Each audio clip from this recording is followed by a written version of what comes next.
नमस्कार, आप देख रहे हैं आंकड़े हमारे, फैसला आपका और मैं हूं आपके साथ अनन्या बेदी। सबसे बड़े इंटरव्यू पर सबसे बड़ा सर्वे, और ये इंटरव्यू है प्रधानमंत्री नरेंद्र मोदी का। इंडिया न्यूज के साथ खास बातचीत में पीएम मोदी ने खुलकर कई मुद्दों पर बात की। विपक्षी दलों के नेता पीएम को गाली क्यों देते हैं, इसकी वजह उन्होंने बताई। साथ ही उन्होंने बताया कि कैसे कांग्रेस ने राम मंदिर पर अड़ंगा लगाने का काम किया। सेकुलरिज्म का नकाब पहनकर मजहबी राजनीति करने वालों पर भी पीएम ने सीधी चोट की। प्रधानमंत्री मोदी ने सीधा आरोप लगाया कि विपक्षी दलों ने सेकुलरिज्म का नकाब पहन सांप्रदायिकता की, लेकिन अब बेनकाब हो रहे हैं। हालांकि कांग्रेस पीएम मोदी पर लोगों को बरगलाने और भटकाने का आरोप लगा रही है। कांग्रेस ने पूछा है कि प्रधानमंत्री मुद्दों पर बात क्यों नहीं करते, लेकिन अब सवाल है कि क्या वाकई सेकुलरिज्म का नकाब पहनकर कांग्रेस मजहबी एजेंडा चलाती रही है। इन्हीं सवालों को लेकर आज हम करेंगे चर्चा। जनता की राय क्या है ये भी आपको दिखाएंगे, लेकिन इससे पहले ये रिपोर्ट देखिए। जोर जोर से सेकुलरिज्म क्यों चिल्लाते हैं? इसलिए चिल्लाते हैं कि उनको जो उनकी कम्युनल एक्टिविटी है उससे दुनिया का वो ध्यान हटाना चाहिए। तो मैं उनको पूरी तरह एक्सपोज कर रहा हूं। इंडिया न्यूज के साथ सबसे सॉलिड इंटरव्यू में प्रधानमंत्री मोदी ने विपक्ष को बेनकाब कर दिया। चुनावी रण में सांप्रदायिकता के मुद्दे पर मोदी को घेरने की कोशिश कर रहे इंडी गठबंधन को पीएम मोदी ने करारा जवाब दिया और बता दिया कि सेकुलरिज्म पर देश में कैसे झूठा नैरेटिव गढ़ा गया और कौन सेकुलरिज्म का चोला पहनकर सालों से सांप्रदायिकता का खेल खेलता रहा। बहुत ही सोची समझी चाल के तहत गत 75 साल से देश में एक झूठा नैरेटिव गढ़ा गया है। हमारे जन्म से भी पहले गढ़ा गया है। कभी सरदार पटेल को उसका शिकार बनाया गया था, और अब शायद चलते चलते जो भी आएगा, आज मेरी बारी है, कल कुछ दूसरे की। इंडिया न्यूज के साथ सबसे खास और सबसे अलग इंटरव्यू में पीएम मोदी ने विपक्ष पर करारा प्रहार किया। इसके साथ ही मुस्लिम आरक्षण के मुद्दे पर भी प्रधानमंत्री मोदी ने कांग्रेस की मंशा को सवालों के कटघरे में खड़ा कर दिया। डॉक्टर मनमोहन सिंह जी का बयान था, और जिस मीटिंग में मैं मौजूद था उसमें उन्होंने कहा था कि भारत की संपत्ति पर पहला अधिकार मुसलमानों का है। अब जब मैंने ये कहा तो मीडिया वाले, उनकी जो इकोसिस्टम है, उसने तूफान खड़ा कर दिया कि मोदी तो गलत बोल रहे हैं। तो मैंने 2 दिन के बाद मनमोहन सिंह जी की प्रेस कॉन्फ्रेंस ला करके रख दी, तो फिर वो बोलते बंद हो गए। तो ये एक घटना। अब उनके मैनिफेस्टो में कहा गया है कि अब ठेके में भी आरक्षण होगा, कॉन्ट्रैक्ट सिस्टम में। मतलब कहीं ब्रिज बन रहा है तो ब्रिज किस आधार पर आज दिया जाता है? जो कंपनी लेना चाहती है उसमें रिसोर्सफुल है कि नहीं, एक्सपीरियंस है कि नहीं, कैपेबिलिटी है कि नहीं है, वे इस काम को समय पर करने की उनकी क्षमता है कि नहीं है। इन सब को देख करके उसको टेंडर मिलता है, तब जाके वो। अब कहते हैं उसमें भी हम माइनॉरिटी को आरक्षण देंगे, मुसलमान को आरक्षण देंगे। ये सारी घटनाओं को एक साथ जोड़ करके देखें तो जब ये कहते हैं कि हम इनहेरिटेंस टैक्स लगाएंगे, मतलब जो भी संपत्ति लेगी तो संपत्ति पर अधिकार किसका होगा? जो मनमोहन सिंह जी कहा था उनका होगा। प्रधानमंत्री मोदी ने कांग्रेस पर चुन चुनकर तीखे शब्दवेदी बाण चलाए। एक ओर सेकुलरिज्म, सांप्रदायिकता और मुस्लिम आरक्षण पर घेरा, तो रामलला की प्राण प्रतिष्ठा में शामिल नहीं होने और राम मंदिर के निर्माण में कई साल तक रोड़े अटकाने का आरोप लगाकर पीएम ने कांग्रेस की सोच पर सवाल खड़े कर दिए। देश आजाद होने के बाद तुरंत राम मंदिर बनना चाहिए था। इतने सालों तक नहीं बना क्योंकि उनको लगता था कि अगर राम मंदिर बनेगा तो उनकी वोट बैंक पर तकलीफ हो जाएगी। अदालत में आखिरी तक उसको रोकने के लिए भरपूर प्रयास हुआ, और ये फैक्ट्स है कि कांग्रेस ने ही इसमें रुकावटें डाली। उसके बावजूद भी राम मंदिर का जब कोर्ट का जजमेंट आ गया, सुप्रीम कोर्ट ने एक ट्रस्ट बनाया। वो ट्रस्ट के लोग बाकी पुरानी सारी बातें भूल करके कांग्रेस के लोगों को इनविटेशन देने गए। उन्होंने इस इनविटेशन को ठुकरा दिया। वे लोग इकबाल अंसारी पास के गए इनविटेशन देने के लिए।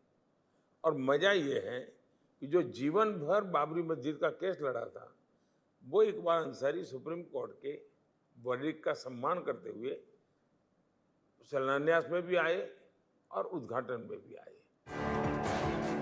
राम मंदिर को लेकर कांग्रेस पर वार और इकबाल अंसारी की तारीफ कर पीएम मोदी ने देश की जनता को सीधा संदेश दिया कि उनके लिए सेक्युलरिज्म का मतलब क्या है।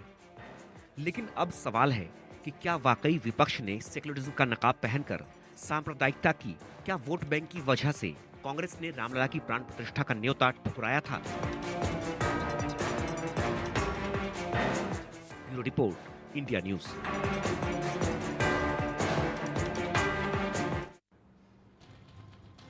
आपने ये रिपोर्ट देखी और इसी से जुड़े कई सवाल हमने लोगों से पूछे हैं।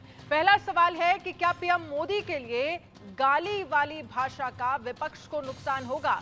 हाँ कहने वाले लोग थे 74%, नहीं कहने वाले लोग थे 25% और कह नहीं सकते ये कहने वाले लोग थे 0.1%। इस पर चर्चा करने के लिए हमारे साथ खास मेहमान जुड़ गए हैं। भास्कर घोष बीजेपी नेता हमारे साथ जुड़ गए हैं, अजय वर्मा कांग्रेस नेता हमारे साथ जुड़ गए हैं, प्रोफेसर मनोज कुमार राजनीतिक विश्लेषक हमारे साथ जुड़ गए हैं। सबसे पहले भास्कर जी, शुरुआत में आपसे ही करना चाहूंगी और जरा समझना चाहेंगे जो सवाल हमारी तरफ से पूछा गया जिसमें प्रधानमंत्री नरेंद्र मोदी को गाली वाली भाषा का विपक्ष को नुकसान होगा। ये सिर्फ आज की बात नहीं है, इससे पहले भी जो तमाम बयानबाजी चाहे गुजरात के चुनावों में लेकर की गई हो, चाहे 2019 के चुनावों को लेकर की गई हो, इसका नुकसान विपक्ष को तब भी हुआ है। और आपको क्या लग रहा है इस बार? अजय वर्मा जी, ये सवाल आपसे है, इस बार आपको क्या आकलन है? जिस तरह की भाषा का इस्तेमाल पीएम को लेकर किया गया है, क्या वो आने वाले वक्त में आप लोगों के लिए चुनौतियां खड़ी नहीं करेगा? आप क्या मानते हैं? मेरा ख्याल से ये गाली का इनका जो गाली का कल्चर है, ये मणिशंकर अय्यर को आपको याद है, ये पहला गाली जब इस देश ने सुना ऑन मीडिया, नेशनल मीडिया, कि वो चाय वाला का बेटे बोल के गाली दिए थे। और आज इस देश देख रहे हैं कि ये चाय वाला का बेटे ही आज मणिशंकर जी को चाय पीने के लिए भी नहीं छोड़े। ये चाय वाला का बेटे ही आज सारा विश्व में भारत को सबसे 3rd लार्जेस्ट इकोनॉमी की तरफ बढ़ रहा है। ये चाय वाला का बेटे ही आज भारतवर्ष को सारा पृथ्वी के सामने एक शक्तिमान देश और प्रखर शक्तिमान देश के एक वजूद करके खड़ा कर दिए हैं। तो ये जो गाली का जिनका कल्चर है, तमाम उसके बाद तमाम गालियां बके गए इनके ऊपर, पर्सनल, इनका व्यक्तिगत तौर पे भी गाली दिया गया है। लेकिन जनता जितने गाली इन्होंने माननीय नरेंद्र मोदी को दिए हैं,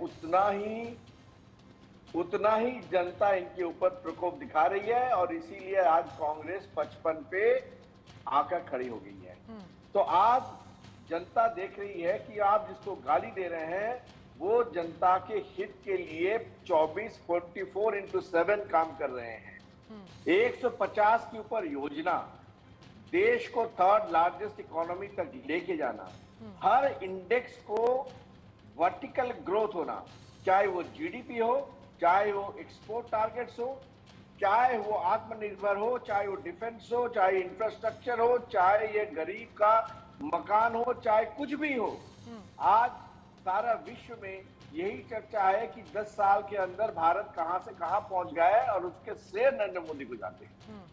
तो विपक्ष की ये गाली जो है, ये जनता उनको गोली से जवाब, यानी वोट के गोली से जवाब दे रहे हैं। ठीक है, इस पर 12वीं 400 पार करके इसका जवाब उनको जरूर मिलेगा। अजय जी, इस पर जवाब आपसे चाहेंगे। जो भास्कर जी कह रहे हैं कि भाई इसका जवाब जो है वो जनता वोट के जरिए देगी। और 2019 में भी अगर आप लोगों ने, क्योंकि जो शुरुआत है मौत के सौदागर से लेकर तमाम बयानबाजियां पीएम को पिछले वक्त में विपक्षी पार्टियों की तरफ से जो की गई, उसका नुकसान आप लोगों को जमीनी स्तर पर हुआ। रावण भी बोला गया। ठीक है, बोलिए अजय जी। देखिए, अभी भास्कर घोष जी बहुत अच्छे आदमी हैं, लेकिन ये दुर्भाग्य से गलत पार्टी में है। तो 24 के 4 जून के बाद हमारी पार्टी में हम इन्हें ले आएंगे सम्मान से, क्योंकि हमें ऐसे पढ़े लिखे लोगों की जरूरत है। अनपढ़ और नकली डिग्री वालों की हमें जरूरत नहीं है, देश जानता है। देखिए मोदी जी कितना झूठ बोलते हैं। जोर से बोलो, तेज बोलो, सुबह बोलो, शाम बोलो, रोज। प्रधानमंत्री है, पद की गरिमा होती है, लेकिन देश के प्रधानमंत्री कभी मनमोहन सिंह जी ने ये नहीं कहा। उनका वीडियो मैं आपको सुनवा दूं, अगर अभी आपके उन्होंने कहा था अल्पसंख्यकों को पहला अधिकार मिलता है, लेकिन आज भी झूठ बोल रहे हैं। इस पर कई बार चर्चा हो चुकी है।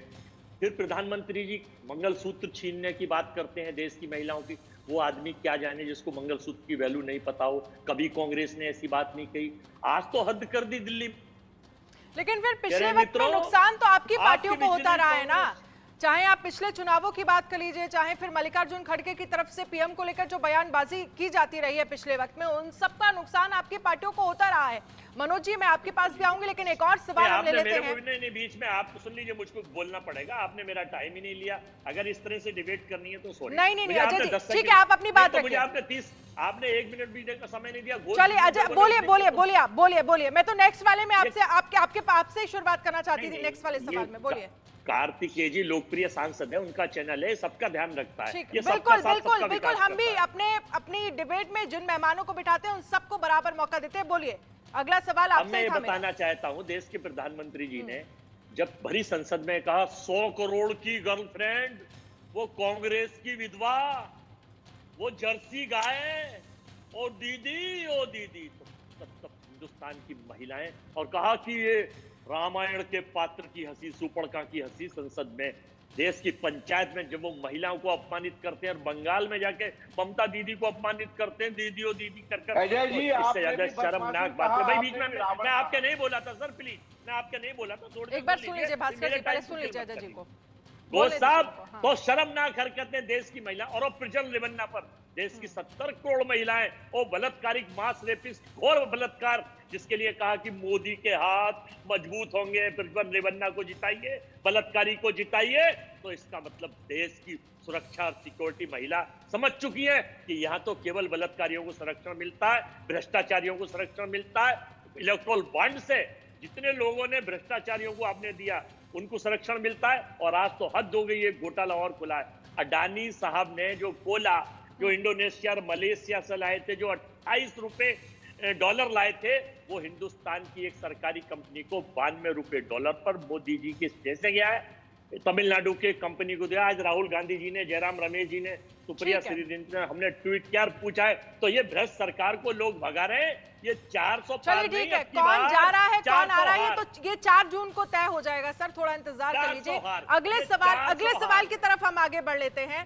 क्या सेकुलरिज्म की नकाब पहनकर कांग्रेस मजहबी एजेंडा चलाती रही है?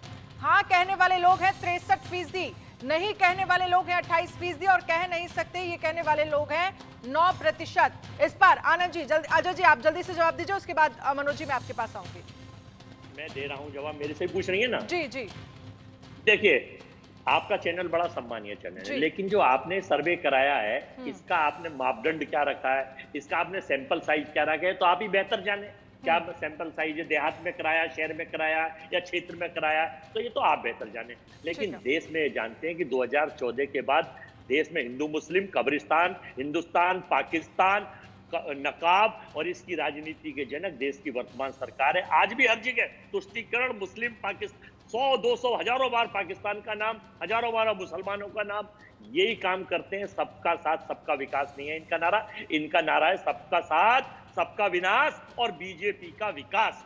क्यों कि महाराष्ट्र में आपने देखा ठाकरे से ठाकरे को बिड़वा दिया, झारखंड में देखा सोरेन से सोरेन को बिड़वा दिया, बिहार में देखा आपने पासवान को पासवान से बिड़वा आपने बोलिया। ठीक है मनोज जी, दोनों सवालों पर मैं आपका जवाब चाहूंगी। एक तो पहले वाला, क्योंकि जब विपक्षी पार्टियों की तरफ से प्रधानमंत्री नरेंद्र मोदी को लेकर अपशब्द का प्रयोग किया गया, उसका नुकसान हमने देखा है, हुआ है जब भी रिजल्ट सामने आए हैं। लेकिन ये मजहब की राजनीति कौन कर रहा है? इस बार मुद्दों की शुरुआत कुछ और थी और जब चुनाव अब खत्म होते होते आ रहा है, क्योंकि 2 ही फेज बचे हैं, मुद्दे कहीं और डाइवर्ट हो गए, मजहब की तरफ आगे बढ़ गए। कौन है जो मजहब की राजनीति कर रहा है? देखिए अनन्या जी, आपने जो पहला सवाल जो किया था, चूंकि देश की जनता बहुत ही समझदार है, और भारत देश की जनता की जो मन को जो सम्मान करेगा वही सत्ता में आएगा। और अभी जो वर्तमान समय में जिस प्रकार से अपोजिशन पार्टी के द्वारा और खास करके कांग्रेस के द्वारा जो गाली दिया जा रहा है प्रधानमंत्री को, इसका इतिहास है। पिछले 2 दशकों से जब से मुख्यमंत्री बने तब से मौत का सौदागर बोला गया, चौकीदार चोर है बोला गया, बहुत ही नीच आदमी है, उसको चाय बेचना चाहिए। तो आप देख सकते हैं जो पिछला इतिहास है पिछले 20 सालों का, उसमें मोदी जी कहीं न कहीं ग्रोथ किए हैं। और अभी आपने जो सर्वे सैंपल जो आप बता रहे हैं, तो मैं इस पे ये कहना चाहूंगा कि आखिर इस तरह की बात क्यों आती है, अपोजिशन के मन में क्यों आती है। तो सबसे पहले ये हमको समझना होगा कि देखिए एक चीज को आपको जानना पड़ेगा कि ये जिस जो बात का डायनेस्टी जवाब नहीं पॉलिटिक्स देना है ना, उस बात पर ये सवाल खड़ा कर दीजिए कि सैंपल का साइज, सर्वे का साइज क्या है, कितने लोगों के बीच ये सर्वे किया गया है, ये एक अच्छा तरीका। नहीं। मनोज जी आप बात पूरी करिए अपनी। हाँ अनन्या जी, मैं ये जो बोलना चाह रहा था बेसिकली आखिर इस तरीके की सोच क्यों आ रही है, उसके पीछे का रीजन ये है कि ये जो माँ बाप का जो कल्चर है ना, माई बाप कल्चर जिसको बोलते हैं, जिसको फ्यूडल मानसिकता बोलते हैं, ये कांग्रेस परिवार इसको समझने को तैयार नहीं है। क्योंकि इस देश की जनता एक साधारण परिवार से निकले हुए व्यक्ति को देश का प्रधानमंत्री बनाई, ये हजम नहीं हो रहा। और यही कारण है कि इस तरीके का स्टेटमेंट ये लोग देता है। और इनको मैं तो ये कहना चाहूंगा कि डेमोक्रेसी के नाम पे कांग्रेस एक तरीके से परिवारवादी राजनीति करती है, डेमोक्रेसी फॉर फैमिली करती है, और जो इस देश की जनता बिल्कुल एक्सेप्ट करने को तैयार नहीं है। और मैं बिल्कुल आपका जो दूसरा सवाल है, जो सेकुलरिज्म की बात करना चाह रही है, तो मुझे कहने में कहीं से भी हिचक नहीं हो रही है। क्योंकि देखिए सेकुलरिज्म जो वर्ड है, ये भारत के संविधान के मूल स्ट्रक्चर में था ही नहीं। और ये बेसिकली आप देखिए यूरोप से लाया गया। यूरोप में जब पोप कल्चर और वहाँ के स्टेट के बीच में जब डिवाइड करना था, उस समय इसको लाया गया। लेकिन इंदिरा गांधी ने 1976 अमेंडमेंट किया, और अमेंडमेंट करके भारत में सेकुलरिज्म और सोशलिज्म को ऐड कर दिया। और आज सेकुलरिज्म का मतलब सिर्फ माइनॉरिटी है, और माइनॉरिटी में सिर्फ मुस्लिम है। और उसी का अपीजमेंट ये लोग पिछले 75 साल से करते आ रहे हैं, जिसको देश के प्रधानमंत्री ने एक्सपोज कर दिया। और अभी आपने इंटरव्यू में जिस तरीके से दिखाया, मुझे लगता है कि ये देश की जनता समझ रही है। और चूंकि वामपंथियों का जो एक प्रभाव है कांग्रेस के ऊपर, ठीक है अजय जी आप बोलिएगा। एक सवाल और मैं ले लेती हूँ जो हमारा सर्वे का सवाल है। मनोज जी आगे भी हम आपके पास आएंगे, समय की थोड़ी सी कमी है हमारे पास। क्या राम मंदिर शिलान्यास और उद्घाटन समारोह का बॉयकॉट करना कांग्रेस की ऐतिहासिक भूल है? हाँ कहने वाले लोग हैं 72%, नहीं कहने वाले लोग हैं 23%, और कह नहीं सकते ये कहने वाले लोग हैं 0.5%। की सबसे बड़ी संख्या में ये हाँ कहा है कि भाई अगर उन्हें निमंत्रण दिया गया था तो राम मंदिर जो उद्घाटन समारोह था, या कह सकते हैं प्राण प्रतिष्ठा में पहुंचना चाहिए था। भास्कर जी, प्रधानमंत्री नरेंद्र मोदी ने जो इंडिया न्यूज को इंटरव्यू दिया है उसमें उन्होंने कहा है कि भाई मेरा मानना यह है कि आजादी के बाद राम मंदिर बन जाना चाहिए। राम मंदिर बना, प्राण प्रतिष्ठा हुई, विपक्षी पार्टियां बार बार ये पूछती रही कि तारीख कब बताएंगे, राम मंदिर कब बनवाएंगे। मंदिर बना, प्राण प्रतिष्ठा हुई, लेकिन सीधे तौर पर निमंत्रण का बॉयकॉट किया गया। ये सर्वे कह रहा है बड़ी भूल है। 72% लोग ये कह रहे हैं कि ऐसा नहीं करना चाहिए था कांग्रेस को। क्या कहेंगे भास्कर जी? देखिए अरुणा जी, पहले बात है कि राम मंदिर कभी कांग्रेस का सो कॉल्ड सेक्युलरिज्म का इश्यू था ही नहीं। 500 साल से जो आंदोलन चले आ रहे हैं उसके लिए लाखों कर सेवक अपना जान निछावर कर दिए हैं, और वो कांग्रेस उनके ऊपर गोली चलाई है। उन तो कभी राम मंदिर बनाएंगे नहीं, ये तो पहले से तय था। इसीलिए कहते हैं मंदिर बनाएंगे लेकिन तारीख नहीं तय करेंगे। इनके कपिल सिब्बल ने हर बार सुप्रीम कोर्ट में सिर्फ डेट पे डेट, तारीख पे तारीख लेते गए। और जब माननीय यशस्वी प्रधानमंत्री नरेंद्र मोदी इनको साकार करके दिखाया तो कांग्रेस के ये हजम नहीं हो पाया। आज कांग्रेस के लिए राम जो है एक चुनावी मुद्दा है, और राम और रहीम का मुद्दा ही ये कांग्रेस 70 साल से देश में खेल रहे हैं। इतने दंगे हुए, भागलपुर से लेकर दंगे पर 40,000 दंगे इन्होंने करवाए, 1984 सिख दंगे से लेकर, और कभी राम को प्रतिष्ठा करना इनका एजेंडा में था ही नहीं। आज जब हम राम प्रतिष्ठा करके राम राज कर रहे हैं, आज राम मंदिर भी बन रहा है, विद्या मंदिर भी बन रहा है, राम मंदिर बन रहा है तो एयरपोर्ट भी बन रहा है। ठीक है अजय जी, क्या राम मंदिर उद्घाटन शिलान्यास का जो निमंत्रण है उसका बॉयकॉट करना आप मानते हैं कांग्रेस के लिए भूल है ये? क्योंकि जनता कह रही है, 72% लोग कह रहे हैं कि हाँ ये गलती है कांग्रेस की। अनन्या, निमंत्रण किसने दिया था, आपको जानकारी है? निमंत्रण ट्रस्ट ने दिया था। ट्रस्ट की तरफ से आप लोगों को निमंत्रण तो ट्रस्ट की तरफ से आया होगा ना? पूछ रहा हूँ अनन्या जी, ट्रस्ट की तरफ से आप मेरा सवाल, ट्रस्ट की तरफ से ही निमंत्रण आया होगा ना आप लोगों को? जी हाँ, मैं यही बता रहा हूँ। हाँ। ट्रस्ट ने निमंत्रण दिया, तो मोदी जी का क्या मतलब है इसमें? ये क्यों कह रहे हैं, क्यों उठा रहे हैं राम को बोल? ट्रस्ट ने 2 लोगों को निमंत्रण दिया, हमारे राष्ट्रीय अध्यक्ष खड़गे जी को और सोनिया जी को।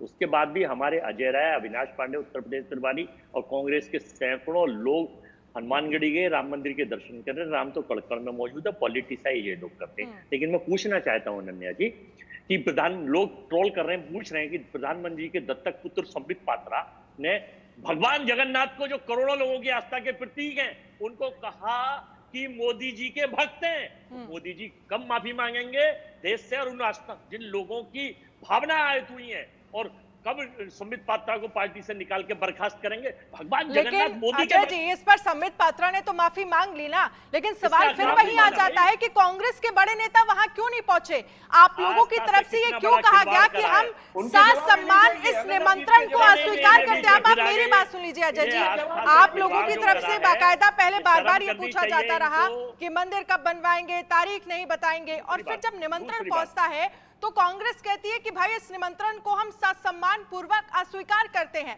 और फिर ऐसा नहीं हुआ है, कई बार आप ही के पार्टी के बड़े नेता रायबरेली गए, अमेठी गए, सवाल उनसे वहां पर भी पूछा गया कि राम मंदिर क्यों नहीं जा रहे हैं। अनन्या जी, तो ये सवाल जनता की तरफ से उठाया और जनता इस पर जवाब दे रही है कि ये गलती भूल है। आपके पास आगे भी आऊंगी, समय की कमी है, हमें एक एक सर्वे का सवाल लेना है, उसके बाद हम इस पर चर्चा कर रहे हैं। 2024 के चुनाव प्रचार में कांग्रेस के खिलाफ सबसे बड़ा मुद्दा क्या बन गया है? ठेकों में मुस्लिम आरक्षण का वादा 48%, मैनिफेस्टो पर मुस्लिम लीग की छाप 24%, इनहेरिटेंस टैक्स 0.8%, कह नहीं सकते 20%। मनोज जी, आपसे समझना चाहते हैं कि 2024 के चुनाव प्रचार में कांग्रेस के खिलाफ सबसे बड़ा मुद्दा क्या है?